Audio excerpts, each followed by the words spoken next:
It's the start of a new year and I don't want to keep any junk or clutter in my life, so I did a massive perfume declutter and this is what I'm getting rid of. I genuinely love how a lot of these smell. I just don't like how they smell on me and I don't find myself reaching for them. And I'm trying not to keep anything unless I love and use it frequently because I don't want my collection to be wasteful. These will be sold, given to friends, donated, or saved for giveaways, so nothing is going to waste. First, I'm getting rid of 2 Lattafa perfumes, Eclair Pistache and Yara Elixir. I do think these smell great, but I've had them for a couple months and I haven't worn them a single time. I also don't get the best performance from these and I personally think the bottles are insanely ugly. Next, I'm getting rid of Okja's Secret Duchess. This is supposed to be a dupe for Killian Princess, which is one of my all-time favorite perfumes. I don't think this is a good dupe, and there's something about Okja fragrances that all smell like plastic to my nose. I've tried a lot of their scents and every single one that I've tried just smells like plastic to me. Then I'm getting rid of Fruity Magnolia by Dossier. I like this, I just never reach for it. It's not really a scent profile that I find myself gravitating towards. I'm getting rid of 408 by STTES. I love this brand, I love the smell of this, I just don't reach for it. I don't live in a tropical hot climate, so I find myself never reaching for the scent profile. Next, I'm getting rid of both of these Sugarful Flankers by Michel Germain. I love how both of these smell, and this is a super sentimental scent to me because Michel Germain is the first fragrance brand who ever worked with me on TikTok. I think I've outgrown these scents. They are just so sweet, so intense, so strong. But if I was a little bit younger, these definitely would have been daily staples for me. For a similar reason, I'm getting rid of Candied Fantasy by Britney Spears. This is just way too sweet, way too artificial smelling for me.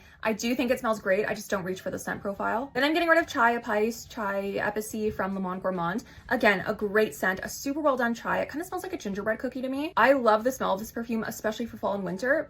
But it's January and I haven't worn this a single time. Lastly, for affordable perfumes, I'm getting rid of Praline and Pistachio. I think this is a great scent. It kind of smells like Sol de Janeiro 71 mixed with 62. As much as I love the 71 scent profile lately, I'm very picky when it comes to the 71 scent profile, and really the only version of it I like is Sol de Janeiro 71. Next, for a designer fragrance, I'm getting rid of the brand new launch by Khloe Kardashian. I really love how this smells, but on me it smells super sharp. I think it is a really good fragrance. It's just very generic, and I have a lot of stuff that fits the very generic bill. Like I said, I'm trying to keep my collection minimal and restricted to what I actually use, and I've only worn this about twice in the last 3 months, so I think it's gotta go. Then I'm getting rid of this super old bottle of Chanel Chance. This is one of the first perfumes I ever owned, which is the only reason why I was keeping it. It literally doesn't have a cap, and on the back it says it's a tester because I got this for free back when I worked at Shoppers Drug Mart when I was 17. I was holding on to this purely for nostalgia purposes, but this is not a scent I enjoy wearing. Then for a niche fragrance, I'm getting rid of Clea by House of Brands. Such a beautiful, elegant, well done fragrance. I just don't reach for it. And lastly, for this declutter, I'm getting rid of Vanitas by Perfume Aroma.